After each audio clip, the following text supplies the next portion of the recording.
Hey, everybody. It is Tuesday on This Week in Startups, and I wish I could tell you that Jason was resting because as his adopted mother, I keep trying to get him to do that, but he's not. He's on an airplane, traveling for work, of course. So let's send him some good vibes and hope he heals up soon and doesn't make it worse. I am going to start the show with some solo dolo news because I'm really bummed that Jason is not here to talk about the DOJ suing Google to try to break up its digital ads business. And we have a whole antitrust story arc today. We're going to keep talking about antitrust because Ticketmaster finally got called before Congress to answer for its alleged anti-competitive practices. Thank you, Taylor Swift. We're going to cover some of that. Then producer Rachel joins to discuss her experience with an artist who is trying to find Ticketmaster alternatives. Maybe the market can solve this problem for us. And then we've got some startups for you. Two amazing Launch Accelerator founders join me to break down their businesses and their paths to $100 million. It's going to be an awesome show. Stick with me. This Week in Startups is brought to you by AgeTech Collaborative. Startups, your go-to market team is waiting. AgeTech Collaborative's cutting-edge accelerator program connects you with investors, testbeds, like-minded innovators, and industry expertise. They're taking AgeTech to the next level. Join them at agetechcollaborative.org/twist. And Nutrisense combines cutting-edge technology and human expertise so you can see how your body responds to different food, exercise, stress, and sleep in real time. By pairing a CGM with their app and expert dietitian guidance, Nutrisense can help you reach your health goals. Use code TWIST and get $30 off at nutrisense.io/twist. All right, let's get right into this breaking news. The DOJ has teamed up with 8 states to sue Google over its dominance in the digital ads market. And they're asking for Google to spin off its ad business and maybe some more. Obviously, this would be, I don't even have the right word, a tsunami, totally massive, a like 9 on the Richter scale earthquake for the entire ad tech industry if Google is forced to spin off its ads business, not to mention kind of a big deal for Alphabet. The Biden Department of Justice has actually been signaling that it's going to get a lot more aggressive with the tech industry on antitrust specifically. There have been some stories talking about how this lawsuit was coming and that like Apple could be next, maybe some scrutiny on Microsoft. This is a big move, though, especially since big tech lobbyists and a lot of big tech money have managed to effectively kill antitrust legislation that had been proposed in Congress. Let's do a little context, a little level set on Google's ad dominance and why they might be in the spotlight here. I mean, first of all, the House of Representatives, I think in 2020, did a report on the tech industry and its dominance overall as part of this kind of antitrust push and noted that Google specifically has put itself in a pretty great place. Google controls more than a quarter of US digital ads. It's currently number 1 in terms of digital ad market share, with that more than a quarter, 28.8% last year. That's actually down a little bit from 36.7% in 2016, according to Insider Intelligence. Another chart from Bloomberg using 2023 eMarketer data shows Google at 26.5% of the US digital ad market, so significantly larger than Meta and Amazon. Last quarter, Google's ad business made up about 79% of its total revenue. So when I say it would be a big deal if they had to split or if there was some other remedy that affected that business, that's what I mean. Ads generated $54.5 billion out of Alphabet's $69.1 billion total revenue. Google remains the market leader by a significant margin.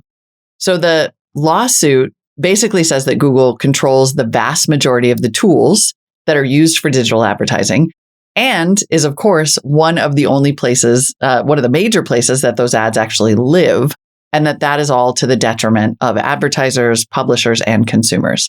Here's some quotes from the lawsuit.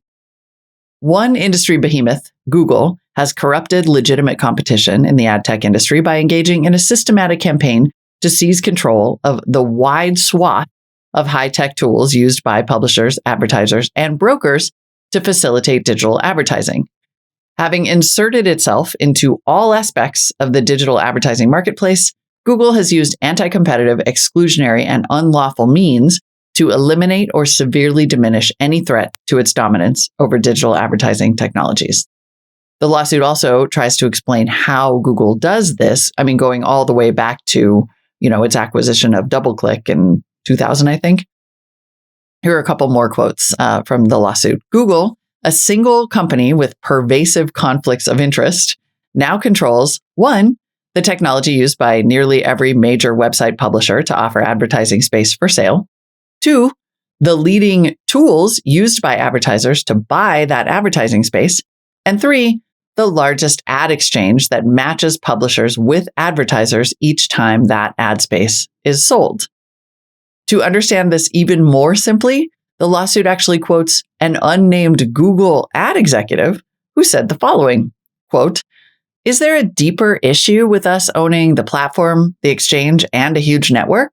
The analogy would be if Goldman or Citibank owned the New York Stock Exchange." Yeah, what that person said. All right, so then the lawsuit, maybe this doesn't matter, right? Google makes a bunch of money, but who actually gets hurt here? Maybe it's just efficiencies, economies of scale. Works great for everybody. Well, the complaint addresses that because this really is the crux of antitrust law. You don't have to necessarily be a monopoly in that you have 90% market share. The point is your behavior anti-competitive and is there harm? So the complaint says, quote, "The harm is clear. Website creators earn less and advertisers pay more than they would in a market where unfettered competitive pressure could discipline prices and lead to more innovative ad tech tools that would ultimately result in higher quality and lower cost transactions for market participants." And this conduct hurts all of us because as publishers make less money from advertisements, fewer publishers are able to offer internet content without subscriptions, paywalls, or alternative forms of monetization. One troubling but revealing statistic demonstrates the point. On average, Google keeps at least 30 cents and sometimes far more of each advertising dollar flowing from advertisers to website publishers through Google's ad tech tools. Google's own internal documents concede that Google would earn far less in a competitive market. And that number is pretty important, right? Because 30%, for example, is also the take of the Apple App Store. Anytime you see this percentage that drives a ton of profit and a ton of margin, but potentially at the expense of a more vibrant ad industry, that does start to set off some alarm bells. All right, let's talk about what the lawsuit is asking for in terms of remedy, because you're going to see a lot of headlines about this today. So kudos to the producing team because we just went straight to the lawsuit to find out what the proposed remedy would be, because, it's being reported as people that Google's may be ordered to be broken up.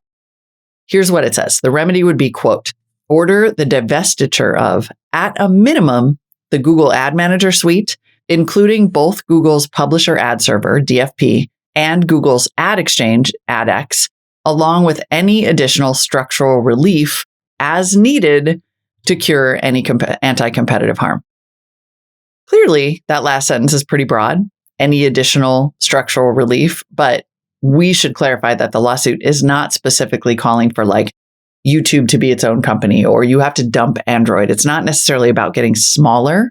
It's about making sure that Google does not own and control all of the tools of digital advertising, of which it controls more than a quarter across the internet, basically. Hey, everybody. It's time for a special interview with an old friend of mine, Rick Robinson. He is the GM of AgeTech Collaborative, which is brought to you by our friends at AARP, which I think, Rick, correct me if I'm not, at 52 as of last week. Am I able to be in AARP now? You are welcome to join. Oh, man, you and I got old. Yes. What happened? This is amazing. You guys are really excited about engaging the startup community in building technology for folks who are getting up there in age. Yeah, it's really exciting for us developing the AgeTech Collaborative to try to put a focus on what we call AgeTech. And you might be wondering, what is AgeTech? Well, Yeah. It's the intersection of longevity and technology, really. These are health tech companies.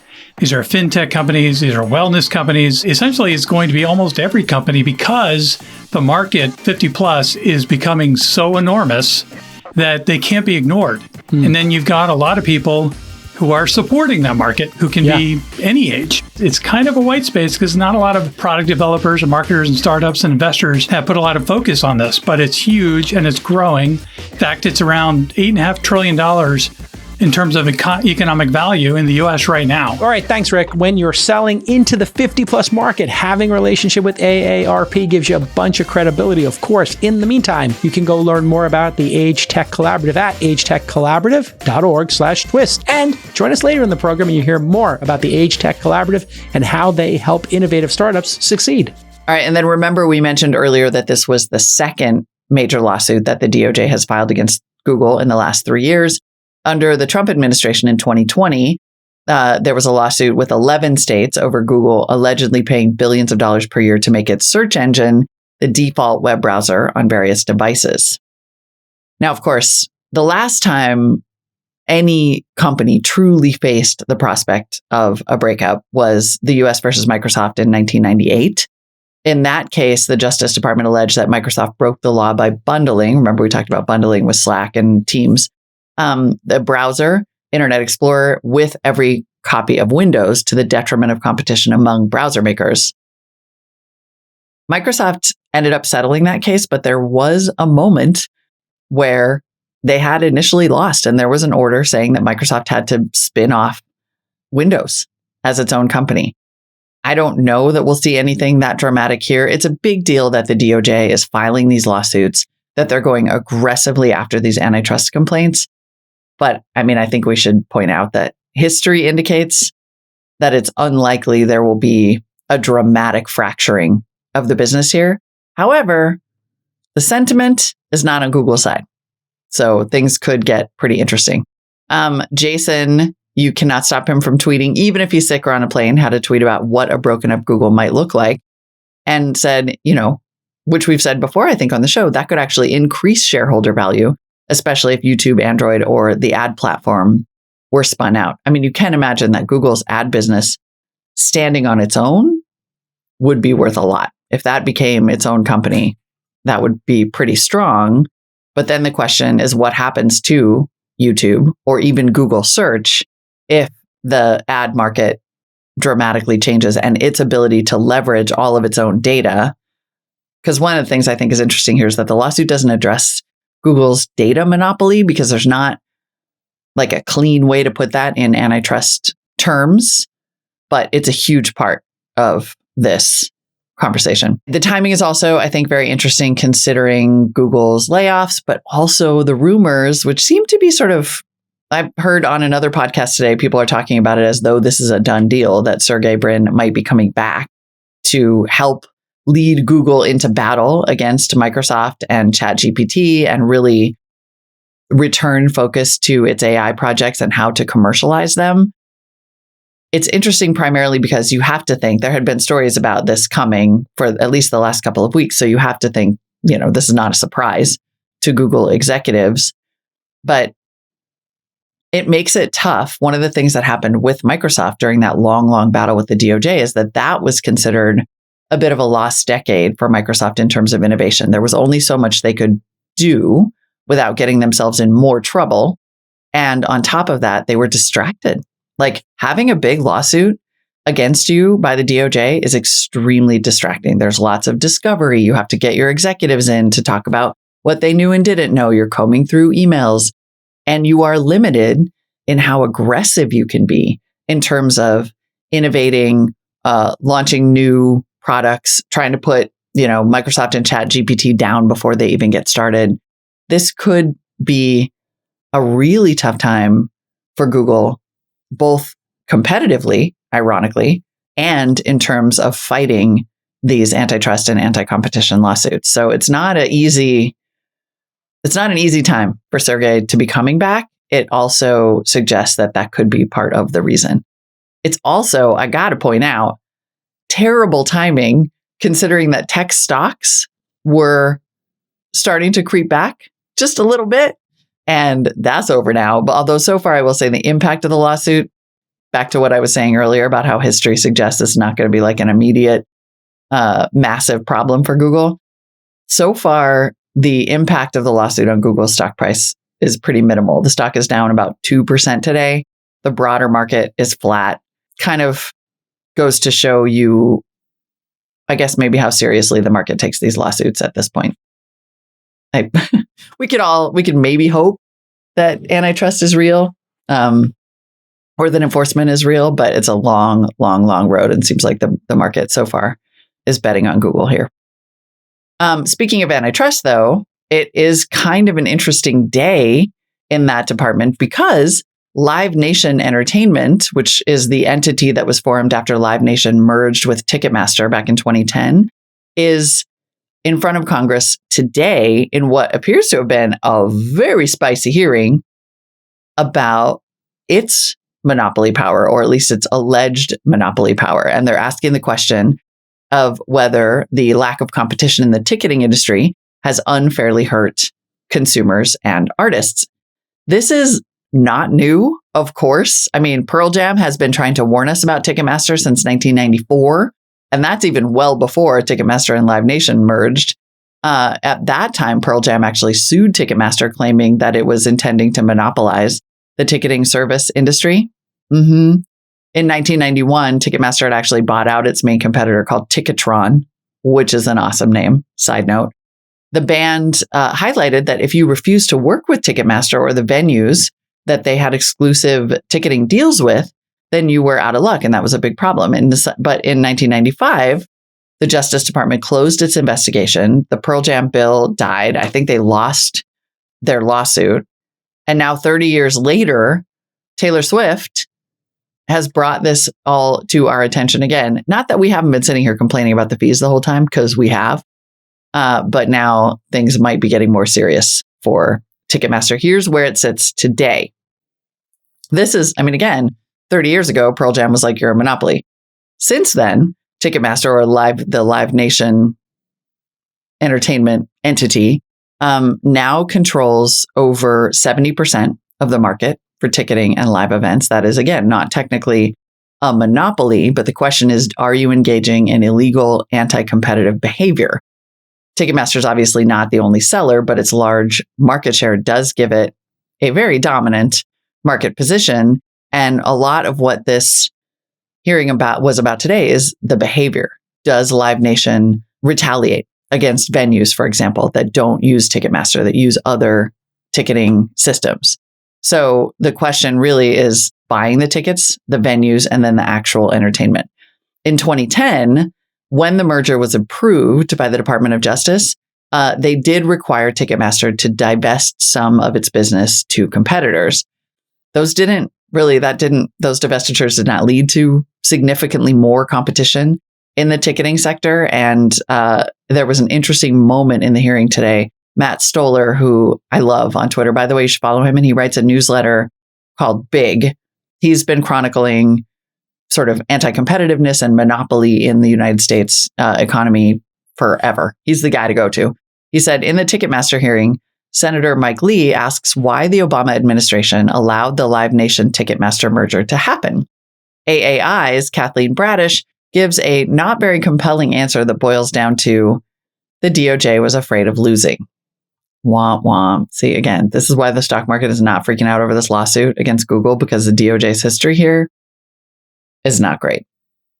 But let's talk about how Ticketmaster ended up here, because honestly, if in the year of our Lord 2023, Taylor Swift finally brings down Ticketmaster, I'll go to one of her concerts. The Senate Judiciary Committee is holding this hearing because in November, pre-sale tickets for Taylor Swift's The Eras tour had huge amounts of technical issues and wait times. It was just like a disaster of a ticket sale rollout. And then Ticketmaster ended up canceling the public sale. Taylor Swift issued a statement after the cancellation of the future ticket sales saying, quote, "I'm not going to make excuses for anyone because we asked them multiple times if they could handle this kind of demand, and we were assured they could. It's truly amazing," she went on to say, "that 2.4 million people got tickets But it really pisses me off that a lot of them felt like they went through several bear attacks to get them. When it comes to addressing this specifically, the CFO and president of Ticketmaster's parent company, Live Nation, Joe Berchtold, said, quote, industrial scale ticket scalping and an unprecedented amount of bots were responsible for the large scale problems. People are not 100% having that because like Ticketmaster, they control the platform. So if they had a scalping and bot problem, which PS, like everyone knows is part of the ticket buying experience and Ticketmaster itself should maybe be in charge of stopping that. Nobody's buying it. Anyway, Jam Production CEO and president said that bots were probably not to blame, saying you can't blame bots for what happened to Taylor Swift. There's more to that story that you're not hearing. This is all during this testimony today. SeatGeek CEO Jack Grotzinger said there was a lack of, quote, robust competition in live entertainment and that this harms consumers and venues who don't choose Ticketmaster. And we'll link to some of the Matt Stoller tweets, but the kind of back and forth on this is interesting, primarily because it's extremely bipartisan. Like everybody from all the sides of the aisles were yelling at them about this today. The SeatGeek CEO is calling to break up Ticketmaster and Live Nation effectively to undo that. Now, this is a hearing before Congress. It's live testimony. It's not necessarily legislation or even a DOJ lawsuit, but it is a pretty big deal.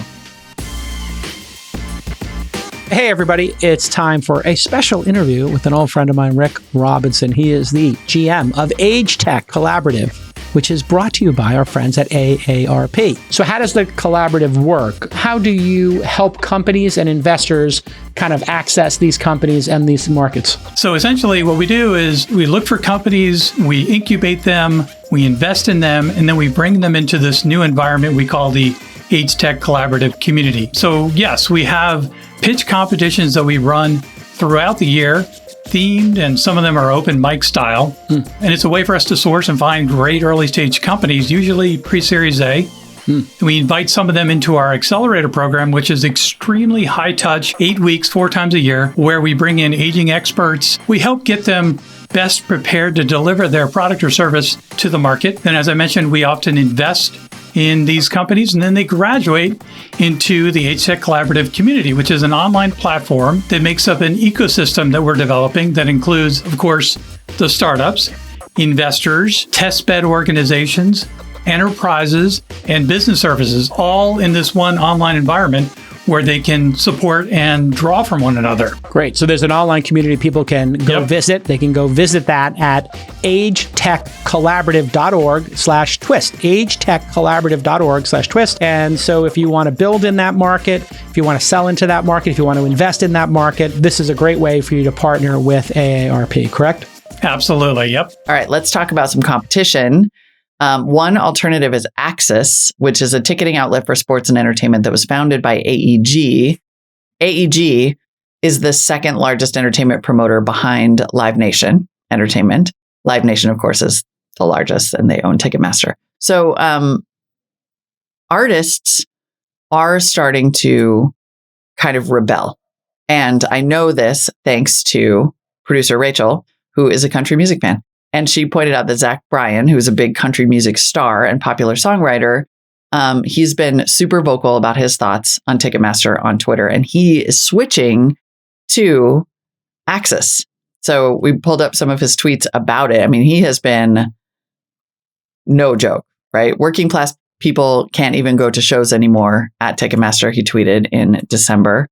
I was in the Navy once. I made $2,000 a month. My buddy Austin and I spent $850 on 12th row tickets.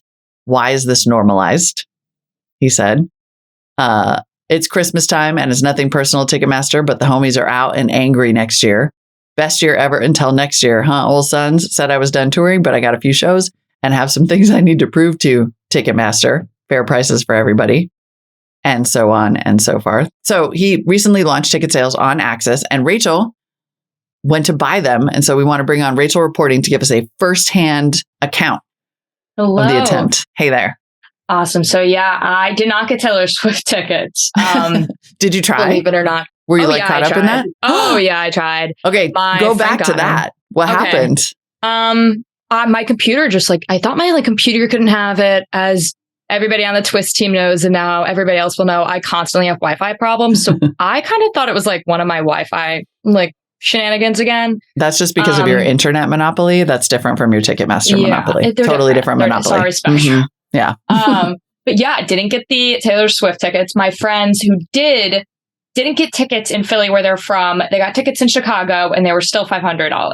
So for like nosebleeds. And then I've also heard of people going up to like in the thousands, which is a little absolutely insane. And that, to be clear, is because like scalper bots came and bought up all the tickets. So every ticket you could eventually get was a resale ticket. Exactly. A thing that Ticketmaster is responsible for, by the way, not Taylor Swift. Yeah. Exactly. Yeah. And I've had issues with Ticketmaster before. It actually dealt with like Penn State's football games.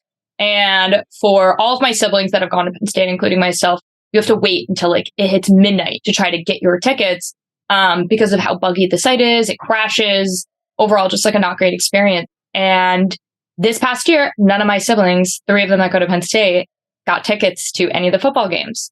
So Ticketmaster and me are not friends. So I was pretty pumped to see Zach Bryan over on Access. And I've been following him and his hate for Ticketmaster in general for kind of a long time on Twitter.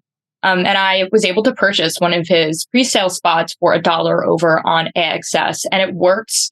Basically, there's like a login you can do for AXS, which is pronounced Access, like you said before. And once you get a pre-sale ticket, which is $1, that can be purchased for, I think his is open for like a week or 2. So you're not rushing to get it. The site's not getting overwhelmed. Once you purchase that ticket, that means you have a spot in order to wait in line, which I like a lot better because I think paying that like $1 really does help minimize like the bots coming in. Because not only do you have to pay, but you have to give them your personal information. And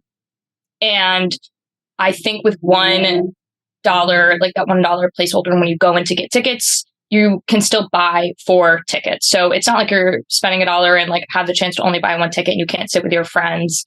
I've used AXS before, and my only complaint was that I had to download a new app.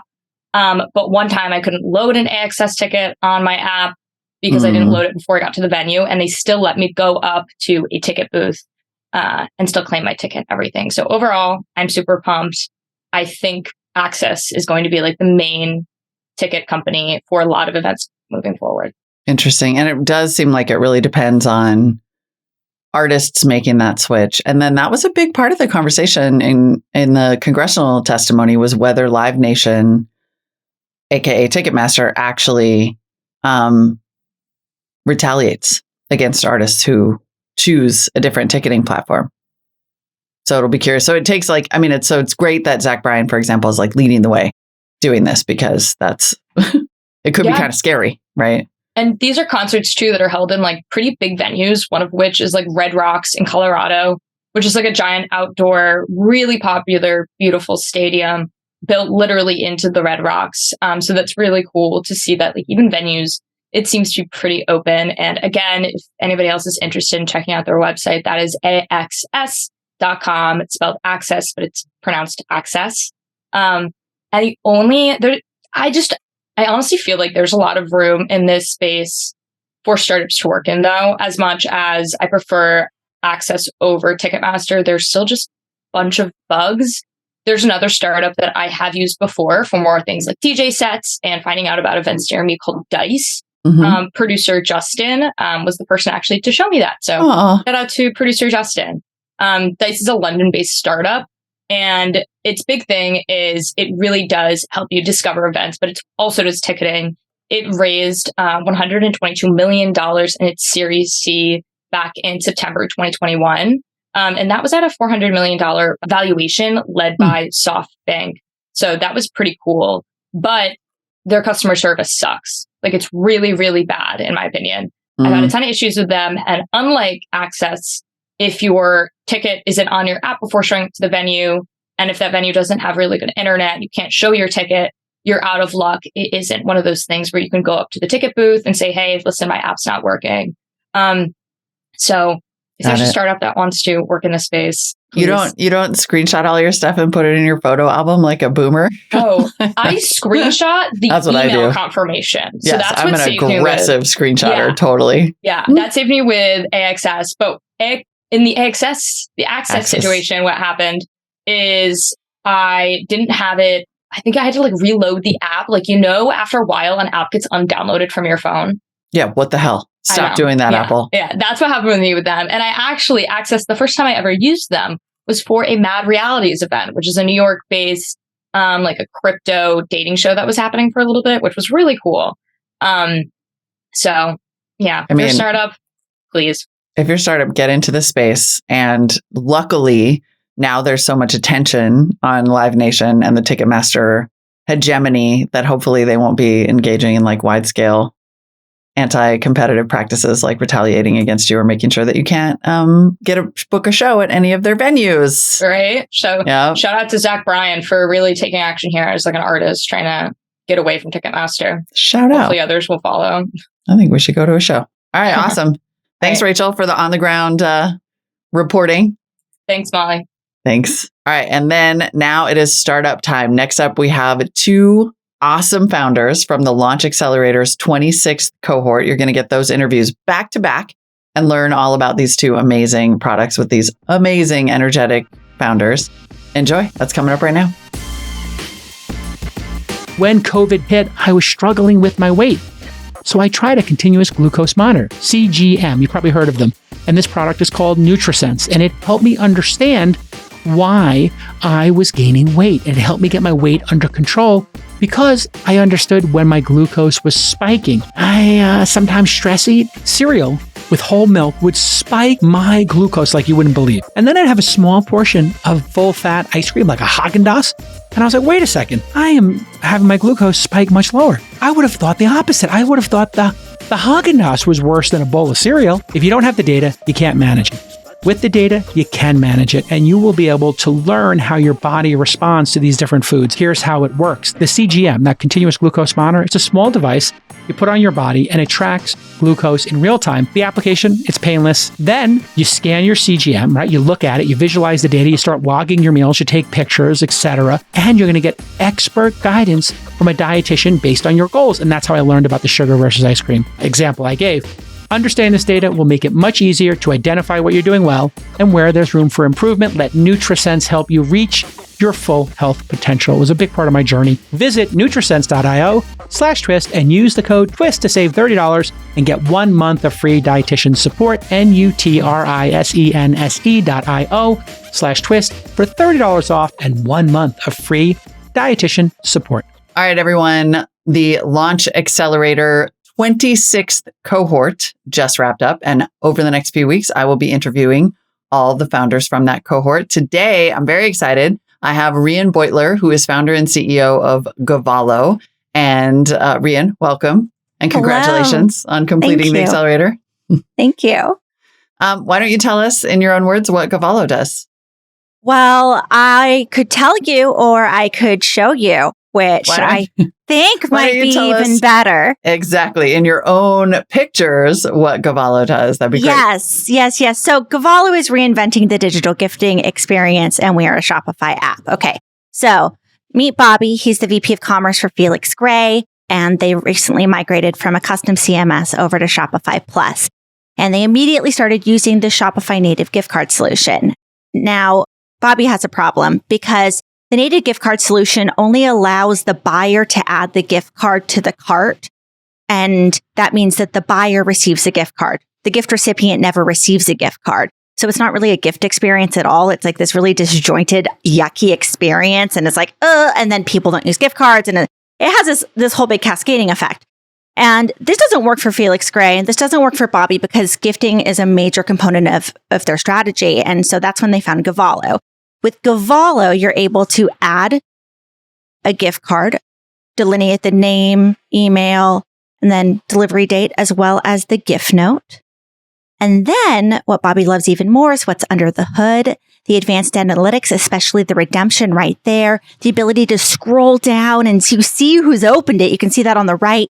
Then, of course, his customer experience team loves that you can look up a customer and say, sometimes customers say, hey, I didn't get that gift card. I never spent it. And then you can go in and you say, actually, you did open it and you spent it. But if they're upset, maybe you resend the email, or if they didn't have a great customer experience, you update that balance. The other feature that Bobby really loves is this. So this is just sending a gift card from the admin, but also importing gift cards in bulk. So this is used in a lot of sales and corporate gifting. And this configuration page is loved by their UX team because you can make Govalo look exactly like your Shopify store. They'll never know the difference. And of course, Bobby loves integrations like Klaviyo because Klaviyo helps him with the integration with Govalo, increase customers' LTV, AOV, and then of course with retention. And now this is something that I don't think you've seen yet before. So we also have corporate gifting. I'm like, hello, there's more. Let me back up though and ask a couple clarifying questions about, because some people will be listening to this and not seeing. So fundamentally, what's the problem that's being solved here? If you're a Shopify merchant, it is hard for you to sell gift cards to your store in an effective way that you can track. Like, what does the analytics dashboard, for example, do for a merchant?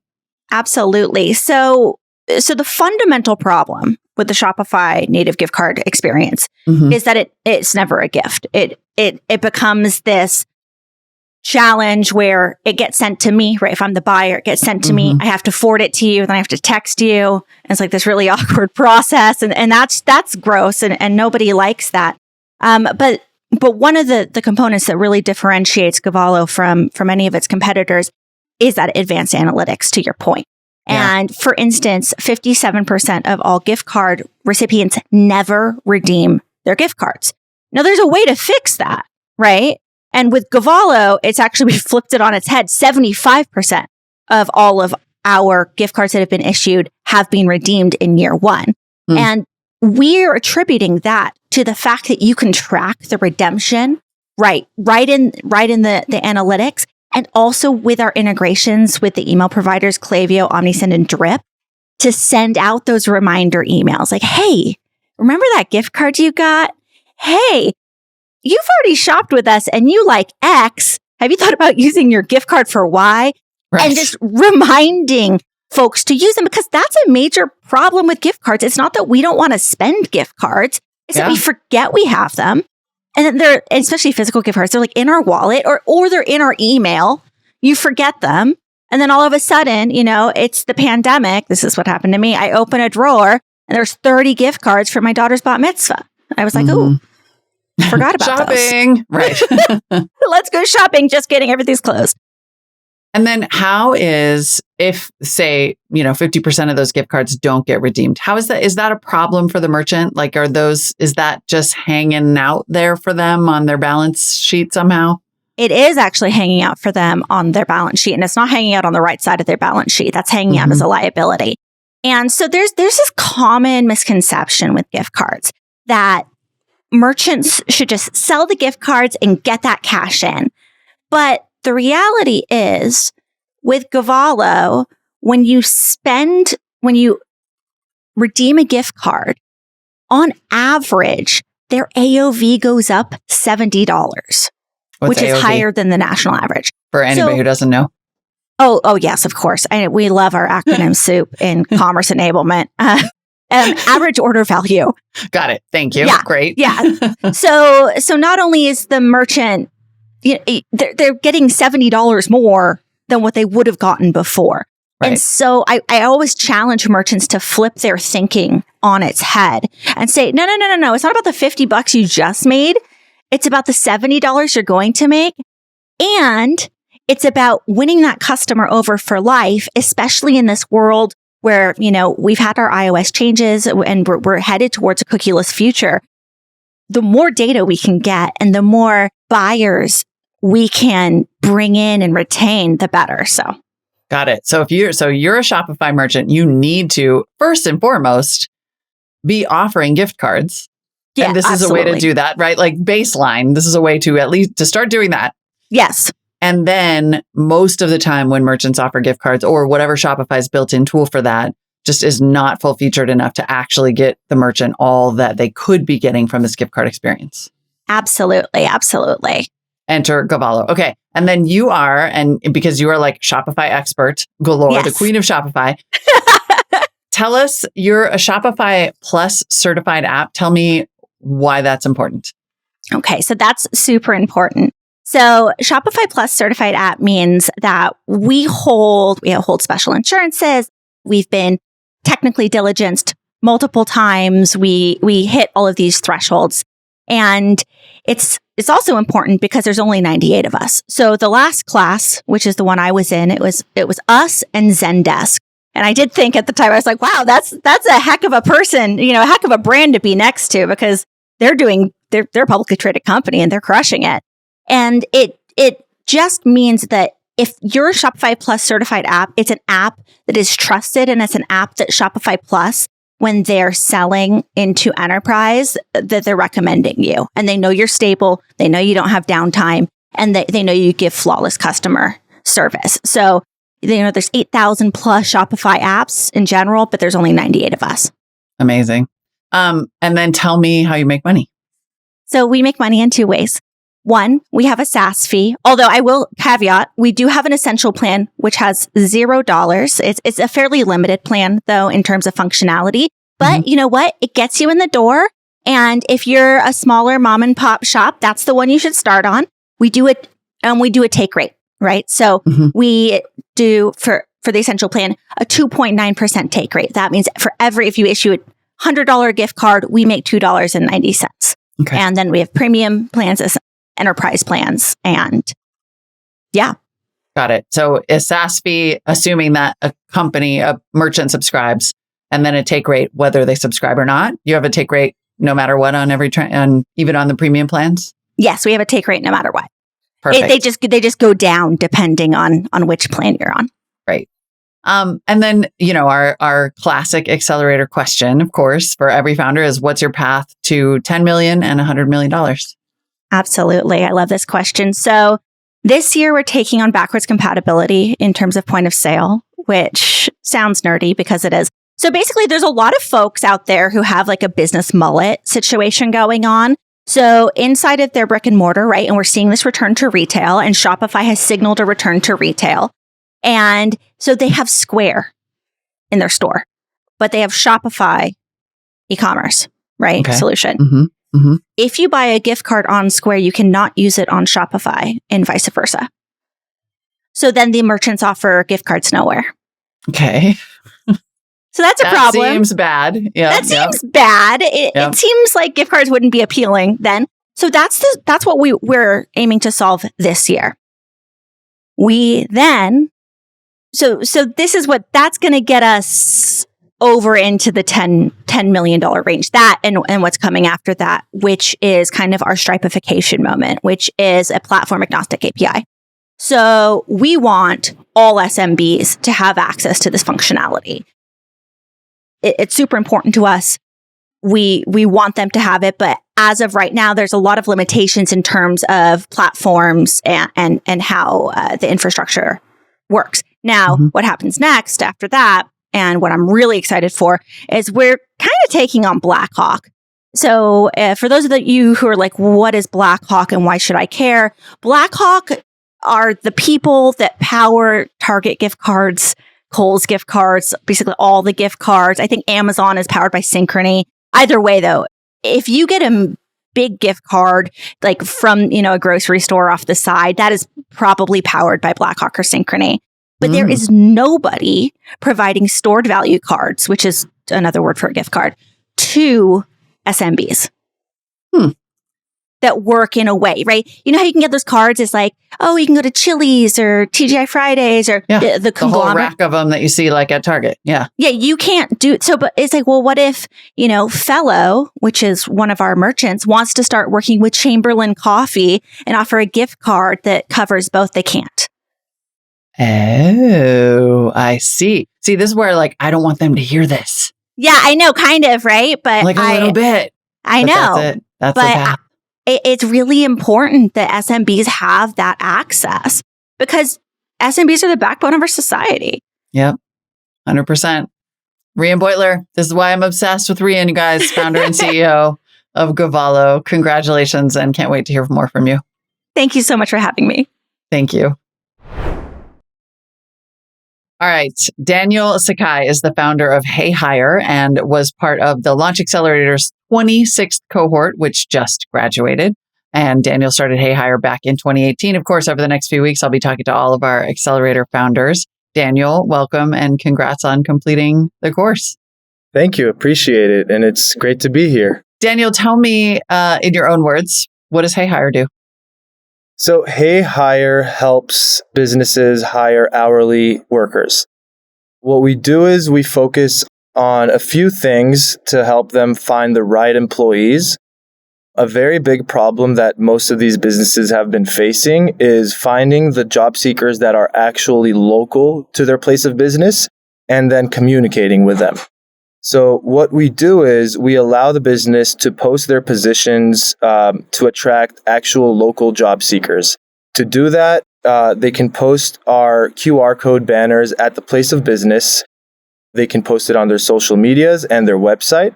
And then job seekers will be able to scan that QR code, create a profile in just under 5 minutes, and then use that profile to apply to that business in just 2 taps. They can also open the map on our app and find other businesses around them and use that same profile they created to apply to any of the other businesses. And then we also facilitate the communication. So that is the next problem that they've faced. Other than sourcing the right candidates, communicating with them was a very big problem that they've faced. So we have a chat system on our platform where the employer chats and the job seeker gets it as a text message. So it's just a very instant connection between job seeker and employer, which is what brought our average time to hire down to 2 days, which is the lowest in the market. And this is, remind me, primarily the platform is designed for hourly workers. So somebody who might be looking to work at a restaurant or a hotel, all the places that are desperate to hire right now? Yes, the high turnover jobs. Most of our customers currently are restaurants, cafes, bars. We have some retail stores using it as well. But since the turnover is so high for the restaurants, they're in a constant demand of employees. The supply is there as well, but the handshake, that's the most crucial part. So that's where we come in and really help them find each other and communicate. So walk me through the differentiators. It sounds like the speed is key here. And then how would it normally happen? Like you might see a help wanted sign, like sort of, give me a compare and contrast here. Yeah. So you'll still see a lot of businesses with just like a now hiring, apply within sign at the door or the window. And then the current situation is, a job seeker that sees the sign and interested in working, they're going to walk in and they're going to ask, hey, are you guys hiring? Yes, we are. This is the email, send your resume over here. And then they'll do that. And then once the manager has some time, they're going to open their email. They're going to see a bunch of random spray and pray applications that all look different. And then when they have some time to go through them, they're going to try to reach out to the ones that they like. But hearing back from them almost never happens. So the main things would be having the job seekers create a very standardized, generic looking profile. So it's very easy to compare. And then, the communication as well is definitely one of our main differentiators. And then it sounds like the other one is locale, like the kind of geofencing, right? Like you're making sure that people don't necessarily have to have a long commute to the places they apply. Yeah, and that would be the main thing. Yeah, making sure that those job seekers are actually local. So basically, by not posting these jobs all over the place online, we really restrict the places these job seekers are going to come from. So the only way a job seeker can find this job is if they have been to the place physically, if they visited their website, which usually means they're a new or returning customer, or if they follow them on social media. The only other way is if the job seeker opens the map on the app, they can see businesses that are within their range. So that way it really limits it down to people that are either customers of the business or people that live around it. Does that restrict the pool of potential applicants? It does. It definitely does. But it filters out most of the spam, non-relevant, non-local applicants. Originally, we thought, maybe we won't get enough job seekers per each position. But we were even surprised to find out that we've had a very high ratio of job seekers per business. So we have an average of 65 job seekers per business with an average of 3 positions per business. So an average of 22 job seekers per job post. That's fascinating. I mean, I keep hearing all these news stories that are like, no one can hire. Like, what do you think the disconnect has been? Like, is it literally just as simple as solving for communication and proximity? Not simple. Obviously, I know your team works really hard. Yeah. So other than the proximity part, it's definitely the communication. One thing people don't realize is that most job seekers in this space, they're Gen Z, people who don't really check their email every day. And that's the main source of communicating with them through every other platform and solution. So by allowing the employer to instantly reach out to this job seeker through text message, we've had numerous cases of the employer being able to call the applicant for an interview within an hour of them applying. So that way, there's just a very instant connection. And we've had people make hires, 2-3 hours after the job applicant actually applied. Wow. Tell me how HeyHire makes money. So we have a very simple model. We charge a business $100 a month, and that's per location. So if they have multiple locations, it's actually $90 a month, and that will be for unlimited positions, unlimited chats, unlimited applicants, unlimited users. There are no hidden fees. There are no additional costs. That way, even the smallest business that hires, maybe one person a month, they're going to be able to use this and not have to worry about breaking the bank on a, $500 to $1,000 a month platform. And then how do you acquire businesses to be on the platform? Like, does that, because do you have to acquire like every business in America one at a time? Oh, not one at a time, hopefully. But we have a few different channels of go-to-market. So how we acquired all of our customers so far was door-to-door sales. So both me and my co-founder, Benjamin, we have gone door-to-door here in Austin, Texas, and just selling it to businesses. We kind of tricked our way into meeting the decision makers. We just go in and ask, hey, are you guys hiring? And if they say yes, okay, who do we talk to about applying? And if the manager's there, we sit down with the manager and we pull out the demo right away. We don't waste their time. We make it very clear we're not here for a job because they're not very happy when people kind of trick them into meeting them.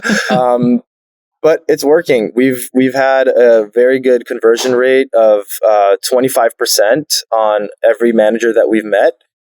So that's something that we definitely intend on continuing, that door-to-door local, because, so here's the thing. 7 out of 10 restaurants in the US are independently single location operated. So the manager or the owner or the operator, they wear a bunch of hats. So they're in charge of everything from, making sure everything's good at the restaurant, running the kitchen, running the bar, supplies, obviously employees, and hiring.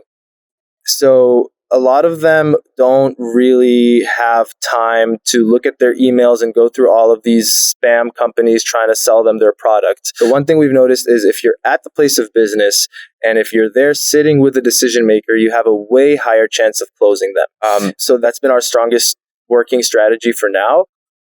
We just released our enterprise version. So some of our advisors have a lot of connections with big multi-location franchises. So we're starting to get on calls with some of those. And then the third would be working on SaaS partnerships with some very strategic companies. So that would be the third thing, but that's something we're probably going to start putting more of a focus on in Q3. Awesome. And then finally, our clutch accelerator question. What is your pathway to 10 million? It sounds like you covered some of that, but your pathway to 10 million and then $100 million. So yeah, pretty much, like I said, our plan is to build. So we're actually hiring a few salespeople to get started next week here in Austin. So our plan is to have a local takeover and just have every business in Austin, if they're not using us, to at least know who we are, and then expanding into additional markets.